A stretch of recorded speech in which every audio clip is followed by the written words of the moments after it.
Anunya berdiri nggak nih? Apa? Kalau gue lihat ini jangan-jangan nih pura-pura gini tapi yang berdiri loh. Enggak ya? Ini berdiri apanya kok? Iya, maksud gue badannya. Oh, badannya. Memang berdiri kan? Berdiri kan? Iya. Kalau jongkok nanti nggak bisa interview iya, nih. Kalau adanya berdiri kan bahaya. Yang cewek ingat. Oh, yang cewek Siva. Luar biasa loh, yang petarungnya lupa loh. Tapi yang cewek ingat ya.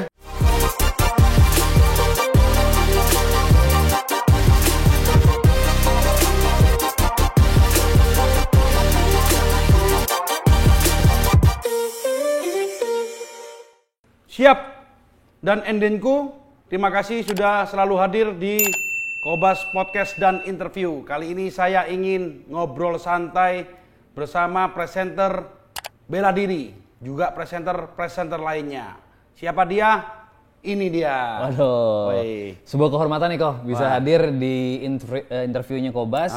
Yang tentunya kita pengen ngobrol-ngobrol ringan, sharing, anything ya. Ya anything dong. Okay. Biar teman-teman ini kan kemudian-kemudianku ini biar tahu, nggak cuma hanya di bisnis tapi di dunia lainnya. Nah itu ya dia. Kan? Tapi saya nggak mau membahas tentang kisah sukses. Kita ngobrol santai nih. Oke. Kebetulan Mas Dery, boleh nggak? Saya lupa ingat pertama kali ketemu kenal di mana ada ya? Pertama kali ketemu kenal itu sekitar 3 tahun lalu atau 4 tahun lalu saat acaranya ulang tahunnya roadshow-nya Ermas Group ya. Oh iya, di mana itu waktu itu? Itu di mana ya? Oh di Kempinski ya? Di Kempinski, Jakarta. Oh, Mas presenternya? Yes. Oke. Luar biasa. Terus perkenalan dulu lah, nama dulu, nama lengkap, panggilan, lahir di mana, umur berapa? Kalau nama lengkap Dery Ariandi, nama on air, kalau on air radio dan TV namanya Dery Arya.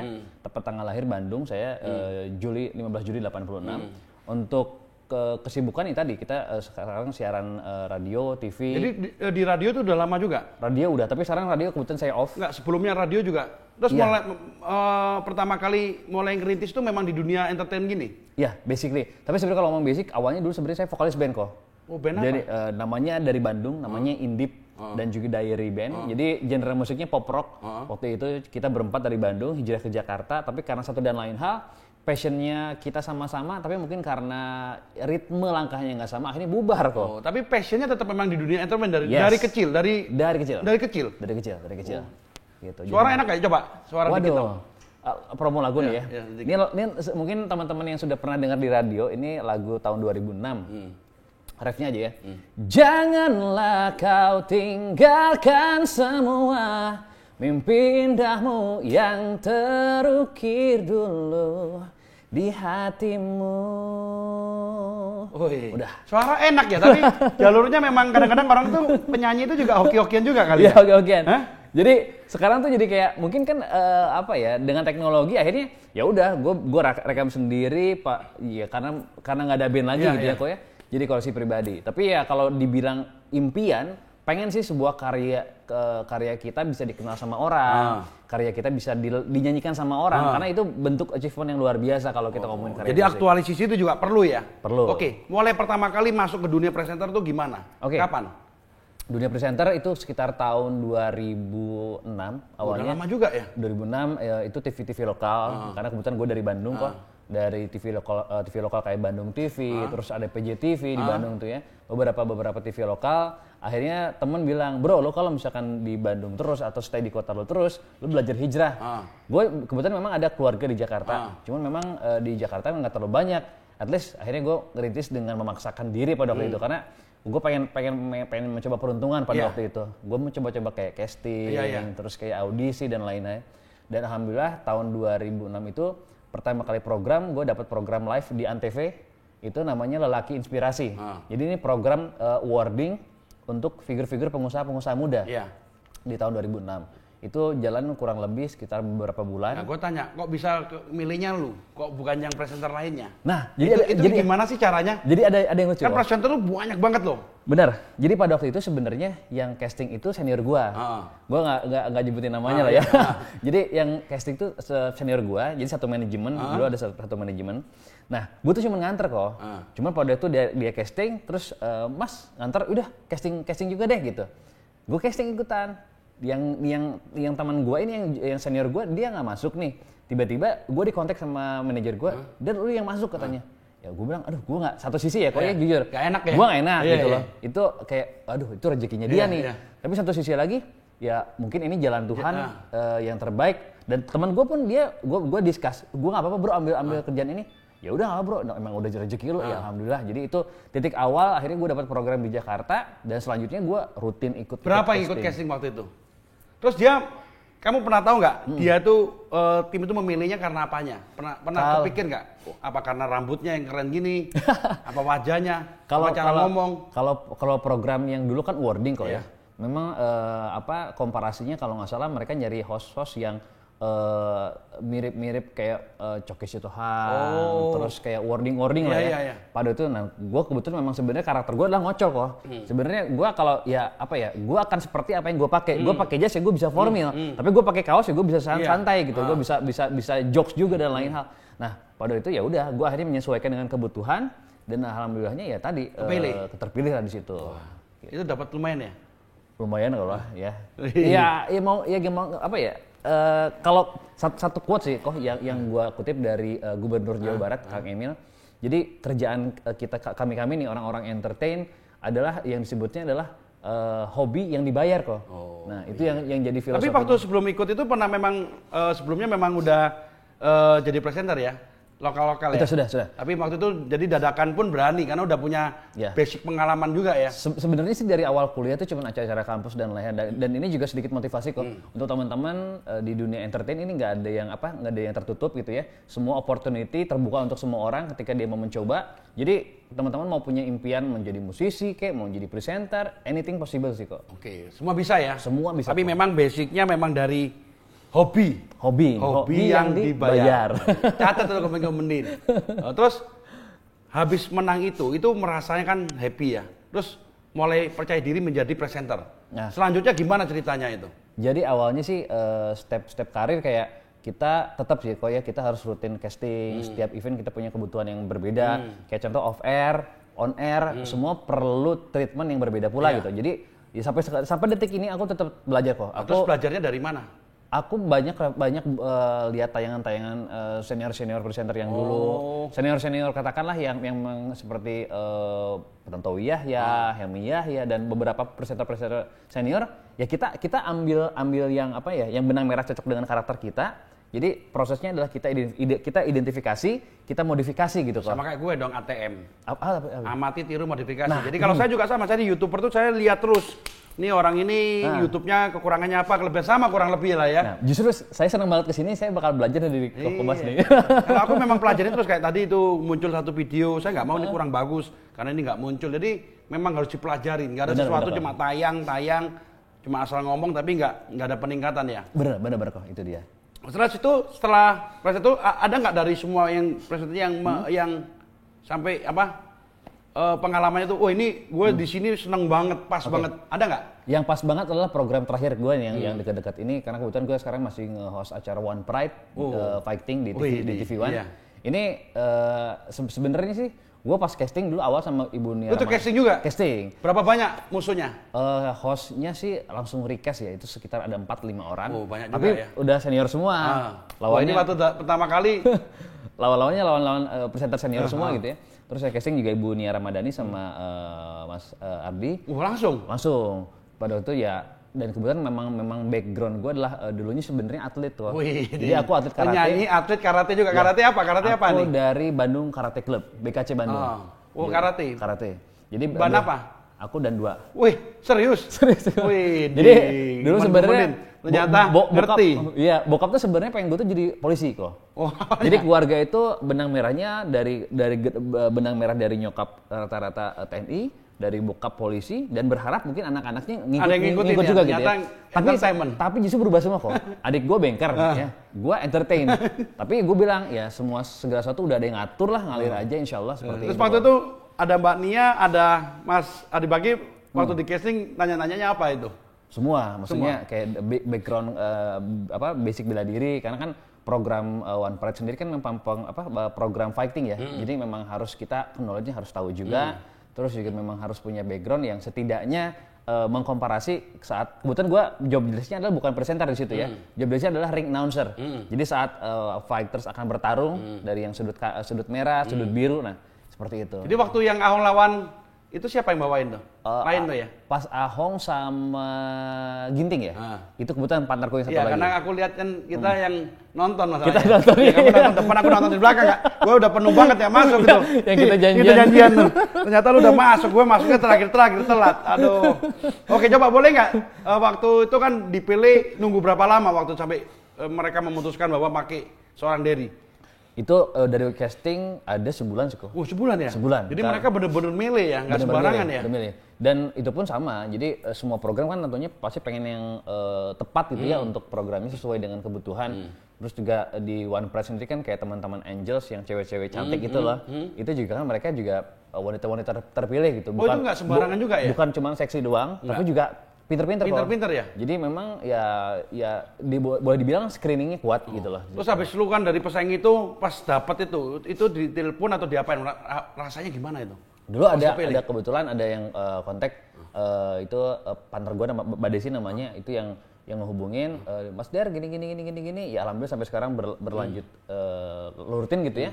Dan kita kalau ngomongin One Pride tadi kok di pandemik gitu ya. Ini gue kemarin syuting kan off sampai kurang lebih 6 bulan. 6 bulan dari awal bulan Maret ya. Dan akhirnya kemarin alhamdulillah kita pertama kali lagi boleh dapat izin dari pemerintah untuk bisa syuting lagi kok. Itu pun dengan tingkat keamanan yang sangat ketat. Jadi mulai dari kru, dari floor director, presenter, ring announcer, terus sampai angel semuanya intinya kita semua swab. Jadi rutin setiap syuting kita swab dan alhamdulillah semuanya. Mulai tayang kemarin mulai kapan nih? Minggu lalu? Minggu lalu, tanggal 25. Pertandingan siapa lawan siapa itu? Itu Gunawan yang belum ditayangin, udah ya? Udah ya? Aku mau lihat itu. Saya udah lama nggak lihat One Pride gara-gara jadi YouTuber. Nah itu ya. Cuma sekarang sayang sekali kok. Jadi penontonnya nggak bisa langsung kita. Jadi penonton virtual. Jadi karena SOP pemerintah juga kuat, selain tadi ada swab juga, swab PCR tanpa penonton. Jadi sekarang udah berubah semua. Bisa nggak kamu, karena aku kemarin sempat lihat juga waktu yang di UFC kan tanpa penonton tuh. Kamu kan di sana terus tuh. Ada nggak sih perbedaan antara penonton dan penonton tuh? Bedanya beda nggak sih? Bedanya seperti apa sih sampai sedramatisir gimana sih? Kalau untuk sebenarnya kalau untuk kebutuhan TV kan dia kebutuhannya kan untuk gambar secara langsung gitu ya, record gitu ya. Kalau untuk host ataupun ring announcer sebenarnya nggak terlalu berpengaruh besar. Sebenarnya kalau yang gua rasain impact terbesar adalah untuk petarung fighters. Karena kenapa? Yang biasanya mereka tuh dapat banyak pendukung. Yang ngedukung dari masing-masing camp gitu ya. Sekarang nggak ada kok. Lu pernah tanyain nggak sama mereka? Kemarin lu tanyain nggak? Jadi pernah ada petarung yang bilang gini, "Aduh, Bro, kayak semangat hormon endorfinnya gitu ya, hormon dia untuk menang, untuk relaxan dia kurang katanya." Jadi euforia beberapa kategori petarung ada juga yang mendapatkan semangat kalau penontonnya banyak. Contoh kecil gini aja, main bola gitu. Iya, sama. Main bola kalau nggak ada penonton juga kayaknya krik-krik bingung ya, kering ya, garing ya. Coba bayangin kalau misalkan banyak gitu kan. Satu stadion nyebutin satu nama klub, itu kebayang nggak? Semangatnya dari yang katakan yang rasa sakit aja bisa nggak kerasa, yang semangat bakal lebih ngebakar semangat. Itu beda, mereka. makanya itu kan kalah itu si siapa tuh yang sebelumnya kan yang akan mau tanding sama Khabib itu kan sebelumnya siapa tuh? Yang di UFC itu kan kalah. Karena kan gara-gara mungkin biasanya kan dapat semua endorfin dari penonton, dari pendukungnya dia. Oke, bosnya nggak di gaya dong. Waktu itu pernah nggak bawain acara yang itu gimana sih? Aku pengen tahu sih. Lu ngomongnya gimana? Coba. Waktu itu siapa? Siapa lawan siapa yang lu paling bawain paling top? Paling siapa lawan Suwardi ya, Suwardi lawan siapa? Suwardi dulu lawan siapa ya? Aku sampai lupa nih. Coba, 6 bulan. Iya, coba. Ngomongnya gimana tuh ngomongnya? Langsung present ya. Oke. Baik, langsung aja dari sudut merah. Ini dia petarung asal dari Tegal, usia 29 tahun dengan basic Muay Thai. This is bla bla bla bla bla gitu. Jadi sebenarnya pekerjaan ring announcer itu lebih ke ini kok. Suara ya. Suara. Harus berat ya. Nah, makanya kita jujur ya, syutingnya ini kan sebenarnya tapping kok. Iya. Ya. Itu kita sehari itu memang bener-bener gue selalu bawa air panas. Harus. Karena kenapa? Tenggorokan kering. Itu dia. Jadi well prepare daripada kita kehabisan suara, ya kita siasatin biar kita tetap stabil. Pernah nggak lu misalnya udah gitu lupa gitu? Pernah kok. Terus gimana itu? Gue sampai ke medis kan rata-rata kan medis otot gitu kan, gue bilang ada nggak buat tenggorokan? Gak ada. Terus gue akhirnya, untungnya kan zaman sekarang udah ada banyak online ya. Gue pesen di ojek online, belilah namanya apa ya yang buat tenggorokan gitu. Ya kayak gitu-gitu lah sebenarnya. Itu hal kecil kok. Nah, tapi kan kalau tanding itu kan di taping juga kan. Pernah nggak maksudnya lu ngomong terus keliru ngomong lagi gitu? Nggak pernah? Oh nggak. Nggak pernah, itu memang harus dipersiapkan dengan matang gitu ya? Karena kita rehearsalnya itu sampai 2 kali. Jadi kita rehearsal dulu, nama wasit, nama petarung, terus asal camp, dojo dan lain-lain. Karena gini kok, setiap petarung di situ mereka mewakili representatif dari masing-masing dojo. Jadi kalau kita misalkan salah sebut nama, itu bisa runyam juga ya? Runyam juga nggak enak. Dari teman-teman lu ada pernah nggak gitu salah sebut? Mungkin salah sebut julukan pernah. Oh, pernah ya? Salah sebut julukan pernah. Itu gimana kalau salah julukan? Paling ini aja di apa? Gitu. Enggak sih, enggak sampai gitu. Cuman kayak aduh gak enak gitu sama nama orang. Karena ya lu ngubah dia ganti nama ubah bubur merah bubur putih lagi dong berarti. Oke. Terus lu kan kumpul-kumpulnya sama cewek-cewek itu. Lu udah nikah kan? Gue belum kok. Belum ya, masih enak dong. Tapi kan lu tiap hari. Bedanya apa kok kalau udah belum? Kalau nikah kan kita sentuhan sama cewek, liatin cewek kan gimana gitu ya. Ada nggak lu waktu kita jadi kenal cewek-cewek cantik kan? Itu gimana perasaannya itu? Jadi sebenarnya gini kok, di entertain nggak bisa dipungkirin. Kita ketemu sama banyak orang, kita ketemu dengan plural gitu ya, general dengan semua orang yang terutama wanita-wanita gitu, wanita-wanita cantik, wanita-wanita superior, pintar dan lain-lain.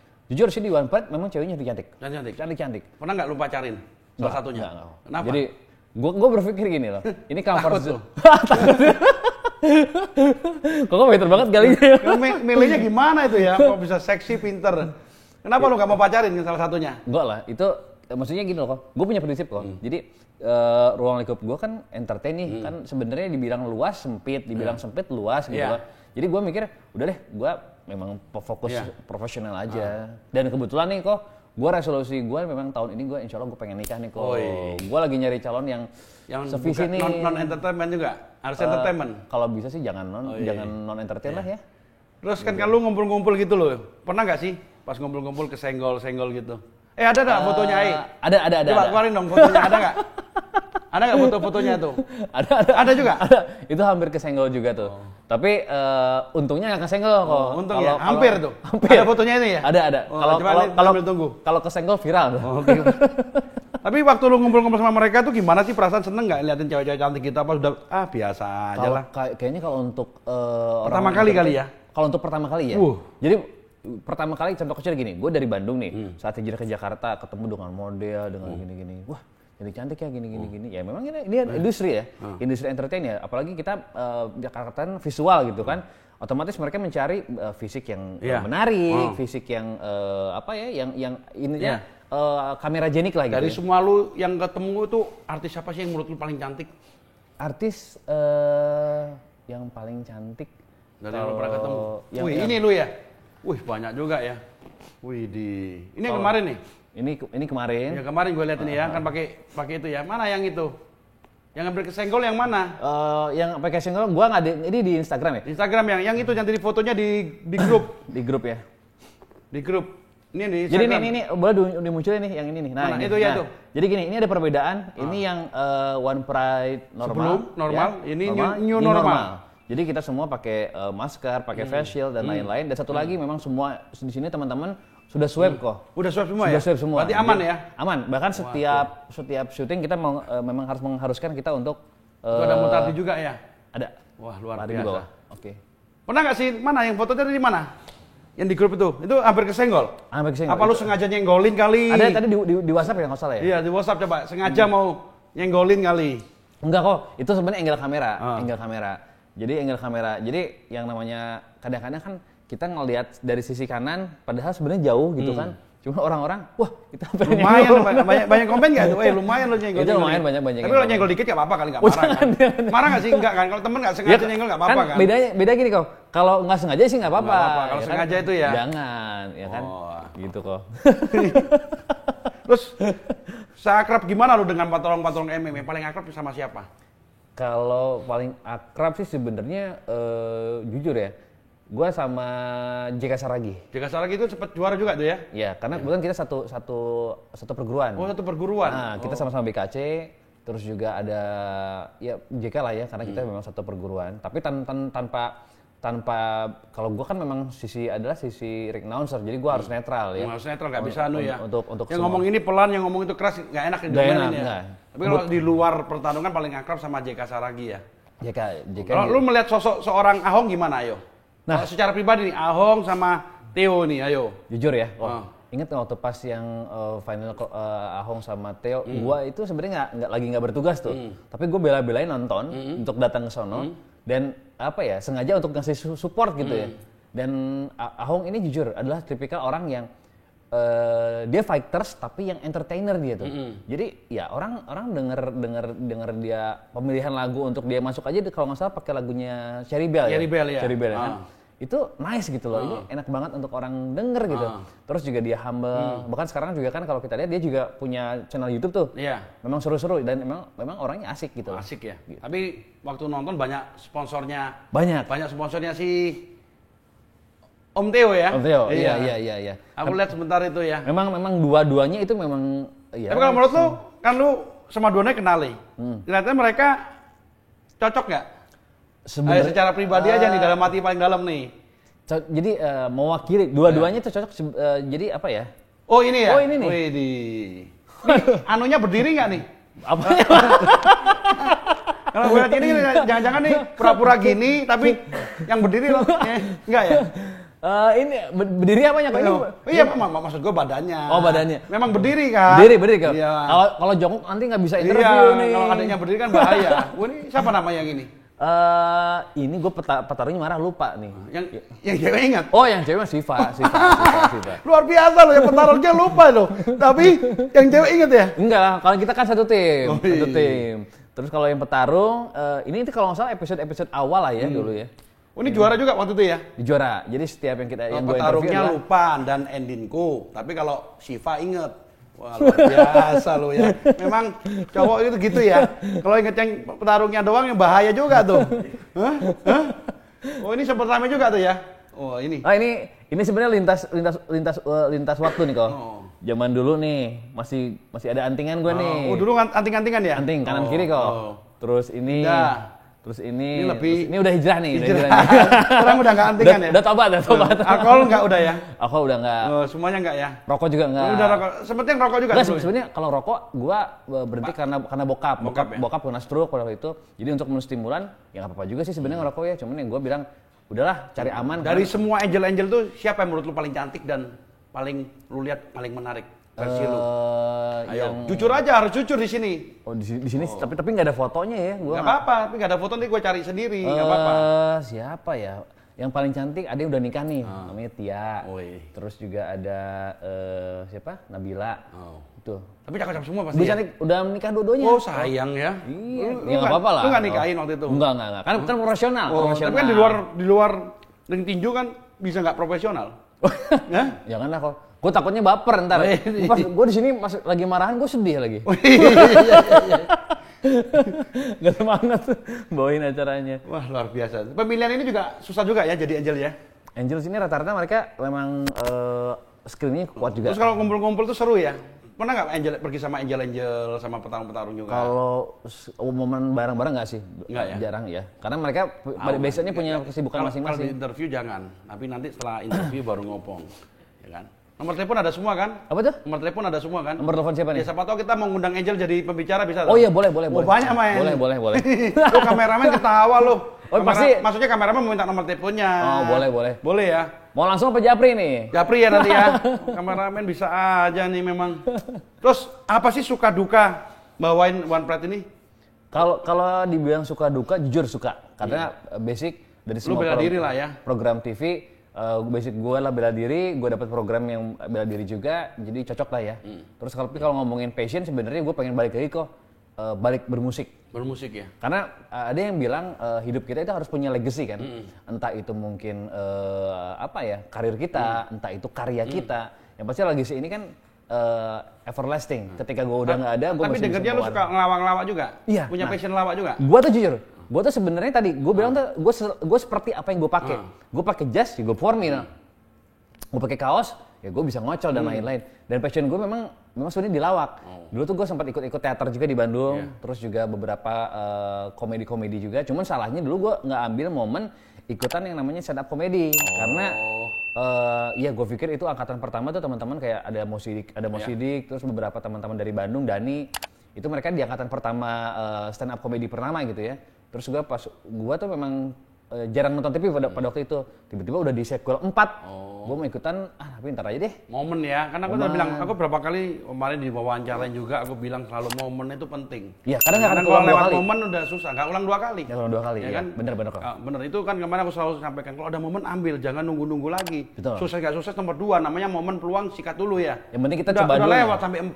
Iya, ya makanya. Kan? Ya udah akhirnya gue sekarang mencoba ya kalau memang ada program, kan sekarang lagi pandemik nih, ya sudahlah karena kita nggak ada kegiatan baik on air baik off air juga agak berkurang, gue juga pelan-pelan kok gue ngerintis ikut-ikutan Koko nih, gue belajar bikin YouTube channel. Tapi udah berapa subscribernya? Wah masih dikit kok. Ya, kita masih mulai itu. Masih mulai dan konsepnya memang gue lebih bahas tentang otomotif karena passion gue juga tadi bela diri, musik, otomotif. Jadi lu bisa wawancarain semua petarung-petarung tuh kayak Koko Romedal sebelumnya gitu tuh. Oh iya benar-benar. Iya, nah, kan? kebetulan kalau Romedal dia memang dia aktif gitu. Dia bikin channel dengan teman-teman Angels, dengan petarung. Nah, kalau gua memang pada waktu memang kemarin tuh memang lebih fokusnya ke otomotif. Iya. Gua banyak nge-review mobil, motor yang kayak si Fitri.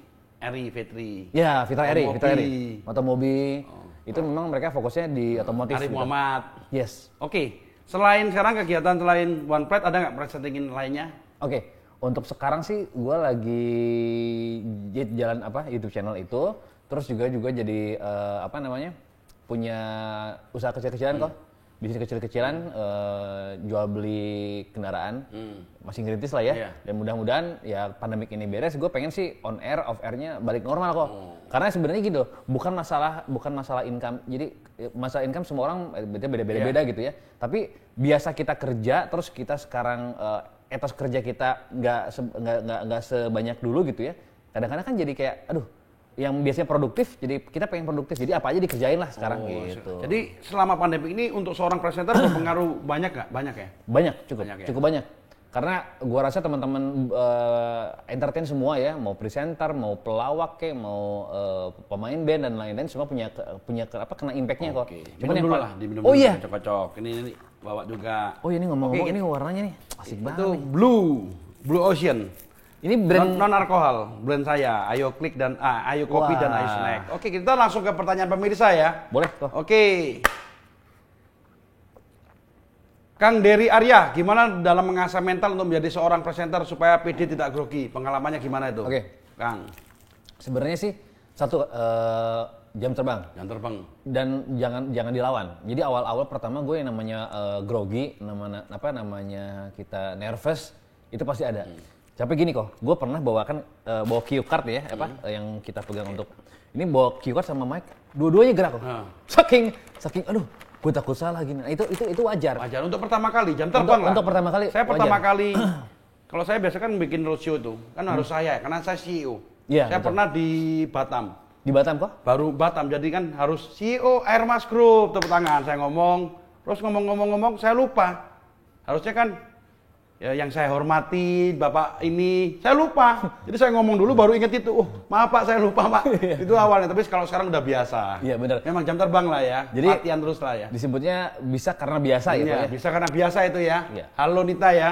Oke, dari Halo Nita sekarang nitip pertanyaan ya, aku tolong sampaikan. Kalau jadi presenter itu tantangannya apa saja? Terus awal mulanya gimana bisa presenter dan apa bakat dari sekolah? Tadi udah dibahas, tantangannya aja apa? Oke. Tantangannya adalah kita setiap program punya kebutuhan berbeda, setiap acara punya keinginan yang berbeda, treatment yang berbeda, kadang keinginan klien juga beda-beda. Nah, kita menyesuaikan. Misalnya kita contoh kecil, gua buta dengan MotoGP. Gua dapat program MotoGP. Mau nggak mau, nah kita bedah semua MotoGP.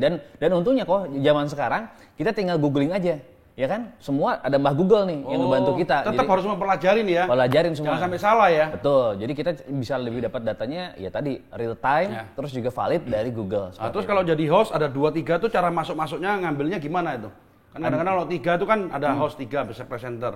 Itu cara baginya ngomong tuh masuk-masuknya tuh loh. Oh, oke. Untuk cara ngebagi sebenarnya ada skenario yang pertama. Biasanya sudah ada floor director yang ngarahin. Tapi kalau memang acara itu spontanitas dan rata-rata kan gue pernah punya program dulu di Jak TV kok, namanya Trending Topic. Gue sama Ade Herlina pada waktu itu. Itu memang konsepnya ngocol. Itu program favoritnya Pak Erick Thohir pada waktu itu, dan itu program memang apa ya, boleh dibilang ya kita diberikan kebebasan untuk ngocol. Jadi kayak ngobrol-ngobrol dengan gini aja, kita baca Twitter, pada waktu itu belum ada Instagram ya. Nah, itu tergantung programnya sendiri. Jadi kalau misalkan diberi kebebasan untuk kita bereksplorasi, itu bisa explore. Tapi kalau memang sudah ada pakem untuk skripnya, ya kita based on script. Jadi ganti-gantiannya seperti itu. Terus lanjut lagi dari Agus Kurus. Ini pasti Kurus orangnya. Mau tanya buat dari Arya, apa benar Bapak pencinta motor gede yang sering tur keluar kota buat danku? Makasih. Memang. Oke. Pencinta motor nggak sih? Iya kok. Oh iya. Jadi kalau berarti hebat loh dia ini. Kok bisa tahu ya? Jadi nggak, tapi kalau untuk apa ya? Sebenarnya tadi ya kita refreshing aja sih kok. Kita hiruk pikuk Jakarta, terus kita motor-motoran, kita mau motor-motoran. Motor apa? Motor gedenya? Sekarang saya pakai Viret. Dan apa namanya ya, untuk apa ya? Untuk hormon endorfin aja sih kok. Kita pergi balik lagi cari makan doang, bubur kemana gitu ya, balik lagi itu udah senang gitu loh, kayak gitu sih. Oke, terus udah gak ada lagi ya. Oke, 2 pertanyaan terakhir saya. Siapa yang paling menginspirasi seorang Dery dalam hidupnya? Oke, ya inspirasi 2 kalau boleh dibilang. Yang pertama sosok keluarga, terutama ibu ya. Itu satu panutan yang luar biasa buat saya. Jadi sukses seseorang apa enggaknya, berkah tidaknya, semua ada di tangan ibu, doa ibu gitu. Bahkan gue curhat nih kok, 2016 gue pernah kecelakaan mobil sampai hancur, sampai di tol Padalarang. Nanti gue punya fotonya, gue share nanti. Ada. Itu gue masuk ke jurang 13 meter, mobil gue hancur, gue masih bisa selamat. Itu katanya ya walau alam bisa ya, kita nggak tahu ya. Itu doa ibu yang menguatkan. Jadi yang pertama ibu yang paling berdampak. Terus yang kedua, kalau di bidang entertain, kiblat gua adalah Coki Sitohang. Itu senior gua, dan kebetulan gua sekarang satu manajemen juga sama Mas Coki. Itu senior gua yang intinya gua banyak belajar dari sosok beliau tentang bagaimana menjadi seorang entertainer, seorang presenter yang apa ya, yang memang profesional. Kita fokus dengan bidang kita fokus dengan passion kita. Dia 2 itu yang menjadi. Kalau tadi pertanyaan dari 2 orang itu yang ibu dan Coki. Nanti jangan lupa fotonya ditampilin juga, minta fotonya ya. Wah itu luar biasa, jatuh masih 13 meter kok. Itu kenapa ngantuk? Itu jadi singkat cerita aku habis syuting di Bandung, terus ada syuting di Bekasi. Ngejar waktu ya? Ngejar waktu. Pada waktu itu kondisi jalanan itu hujan besar dan malam kok, sekitar jam 1:30. Aku maksain karena aku pikir dari Bandung ke Jakarta aku udah tahu tracknya gitu kan, udah biasa gitu kan. Tapi yang namanya kecelakaan kita nggak tahu, tiba-tiba jalanan turun kilometer 123 kalau nggak salah ya, itu per berapa gitu ya. Mobil tergelincir, di depan ada mobil, aku ngindar daripada aku nabrak. Pas aku lampu jauh, isinya satu keluarga, aku mikir daripada mereka yang kenapa-napa, aku akhirnya mikir banting setir untuk nabrak pembatas dengan harapan tadinya kecepatan berkurang, tapi malah yang terjadi nabrak pembatas, gue terpental ke sebelah kiri. Gila ya. Pokoknya 2016 itu kilas balik gue untuk lebih berhati-hati, dan sampai sekarang nih kok jujur, Bandung Jakarta gue nggak pernah berani pulang malam. Udah deg-degan ya? Siang atau sore maksimal. Oke. Itu dia. Terus terakhir, ada nggak pesan-pesan motivasi buat para komandan dan komandinku dari seorang presenter? Baik. Dalam untuk kehidupan. Komandan tentunya untuk tetap semangat. Walaupun sekarang kita ada di era pandemi gitu ya, kita menyesuaikan dengan semua sesuai protokol pemerintah untuk kesehatan paling penting. Dan satu lagi, teman-teman juga harus positive thinking, karena ya kita juga punya kekuatan yang lebih luar biasa ya. Terlepas apapun agama kita, ras kita punya pencipta kita yang luar biasa gitu. Jadi kita yakin bahwa kita bisa sehat, kita bisa survive sampai kembali semua normal, dan tentunya kita semua bisa menikmati kehidupan yang sudah dipersiapkan dengan sebaik mungkin untuk kita semua. Oke, terima kasih. Komandanku, semoga doakan komandanku selalu sehat, sukses, bahagia, dan tentu banyak lagi salam bengis.